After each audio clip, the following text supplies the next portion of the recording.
Bismillah ar-Rahman ar-Rahim, Alhamdulillah, wa salatu salam ala Rasulullah. In this session, we continue reading from Imam Al-Ghazali's Jawahir al-Quran wa Durur, the Jews, the Quran spares. We have reached Surah Al-Inshiqaq, Surah number 84, the sundering. Of course, there are cosmic events, signs in the universe in this surah, but I think it's verse 6 that uses the word kadih to describe the state of humanity, state of what they go through in this life. يا أيها الإنسان إنك كادح لربك كدحا فملاقيه. O humanity, indeed, you are laboring restlessly towards your Lord and will eventually meet the consequences. I think this is really the key concept here that we would like to highlight. And in fact, Imam Ghazali began with this particular verse when he chose the pairs. So verse 6 to verse 9. So we'll begin with the beginning of the surah and we'll go all the way to verse 6 and mention other verses from the Qur'an and even Arabic poetry to highlight this state of humanity. أعوذ بالله السميع العليم من الشيطان الرجيم بسم الله الرحمن الرحيم إذا السماء انشقت When the sky bursts open وأذنت لربها وحقت, obeying its Lord as it must, وإذا الأرض مدت, and when the earth is flattened out وألقت ما فيها وتخلت, and ejects all its contents. We talk about you can think about the treasures, but it's really about the dead bodies since they are going to be resurrected, and ejects all its contents and becomes empty from these bodies, remains وأذنت لربها وحقت, obeying its Lord as it must. Surely you'll all be judged. Speaking about the sky bursting and the earth being flattened, stretched, we talk about end of time scenario, disruption of the universe, all the laws of physics that we have right now and we lean on, we trust they are going to end. But the idea is just don't be distracted and simply think about all the horrendous, scary scenery, if you will. The idea that you will face your Lord on the day of judgment. This is verse 6. O humanity, it's al-insan. And I think al-insan it could have been the plural like Ya Bani Adam, Ya Ayyuhan Nas. The fact that the Quran used the singular form because you are going to be one-on-one with Allah subhanahu wa ta'ala on the day of judgment. The moment we see humanity, the moment we say humanity, the moment we say all people, the impact probably psychologically is not the same as if you say all people are responsible. But when you single out the human being is laboring restlessly towards Allah subhanahu wa ta'ala. Ya ayyuhal insanu innaka kadhun lirabbika kadhan famulaqih. Why this verse is important? Some web societies, especially in the United States, psychiatrists and psychologists, they probably have the highest per capita ratio in the world, professionals versus the people who need help. Why do they need help? I knew, and I know this is not something new. As early as around 1990, that was for the first time I realized that there is something they call postpartum depression. Women go basically to be counseled, treated, if you will, get professional help after giving birth. I mean, this is one of the most beautiful things that could happen. And now it's a source of sadness for women. But our story begins in the Garden of Eden, if you will, with Adam and Eve, peace be upon them. In the Quran, فَقُلْنَا يَا آدَمُ إِنَّ هَذَا عَدُوٌّ لَكَ وَلِزَوْجِكَ فَلَا يُخْرِجَنَّكُمَ الْجَنَّةَ فَتَشْقَى. So Allah addressed Adam alayhi salam.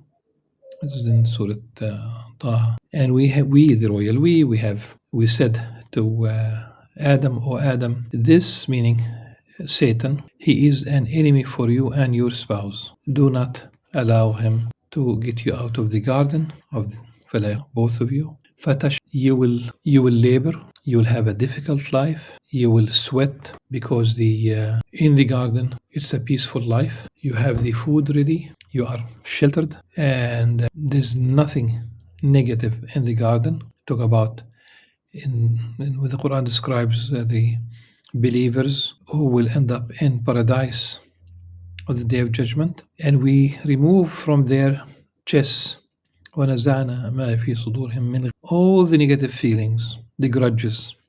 إخوانا على سرر متقابلين. They will be brothers on couches facing each other. Paradise is without any negative feeling. There's no envy, there's absolutely no negative feelings. In this life, the heart could basically harbor all these negative feelings. We shouldn't. And it means also, if you are successful of removing these negative feelings from your heart, it's as if you are tasting something from paradise. Here on earth, you have to clear, till the land, sow the seed, irrigate, weed, protect your harvest against pests, against whatever. The delicious milk that you have, you don't see, you don't smell. You just go to a real big farm and see the labor behind that glass of milk, cleaning after all these cows. Everything that you enjoy here in this life entails hardship and difficulty.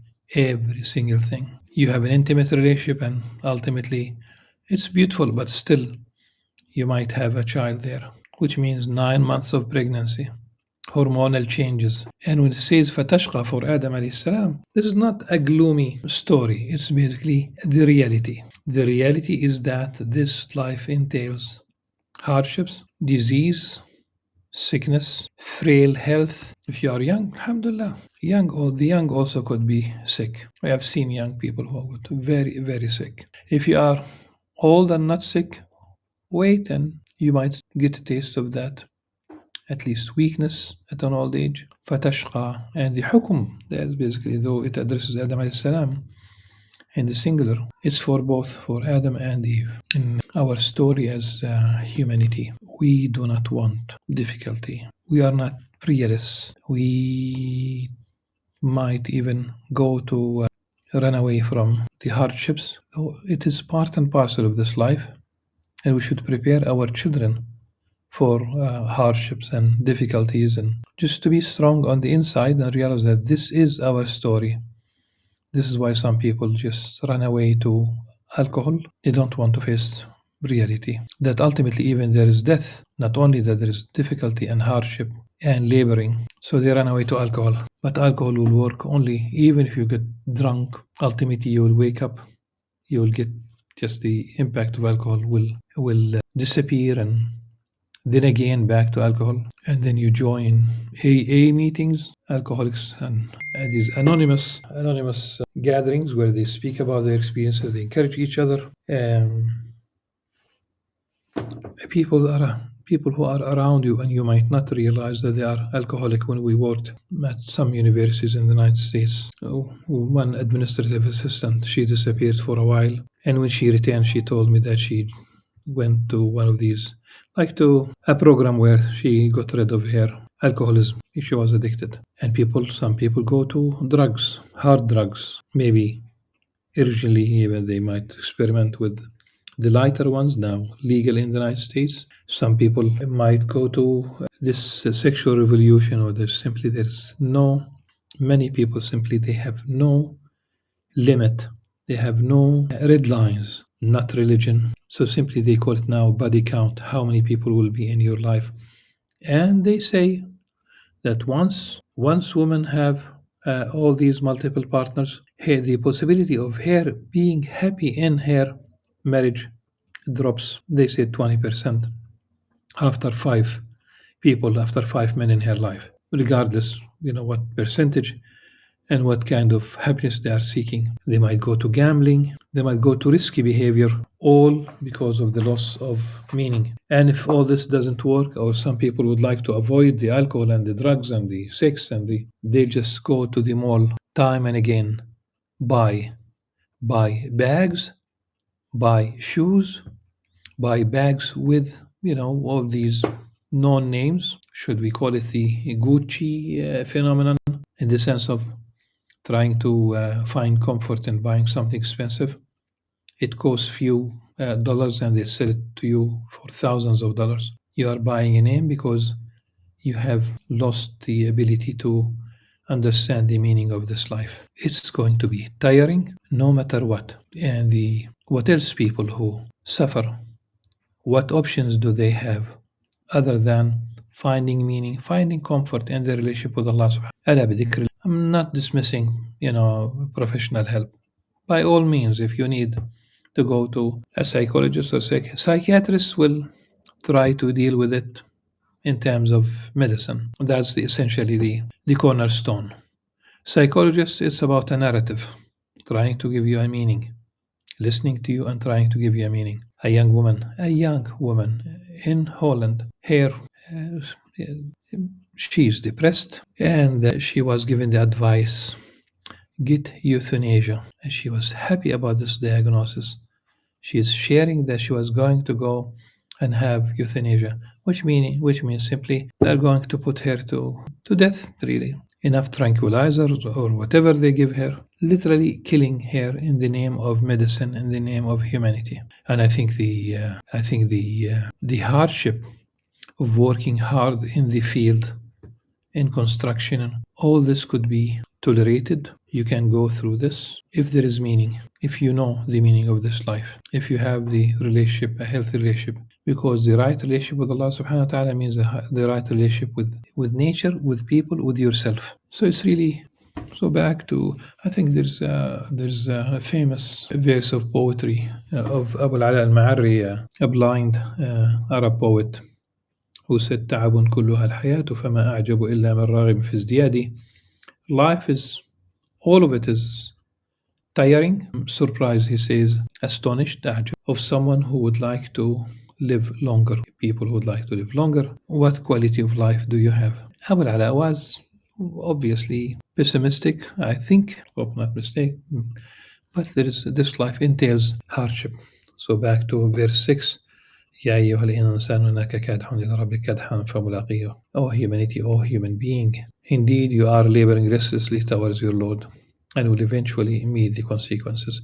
فأما من أوتي كتابه بيمينه. As for those who are given their record in their right hand, فسوف يحاسب حسابا يسيرا. They will have an easy reckoning. وينقلب إلى أهله مسرورا. And will return to their people, to their family, to their people joyfully.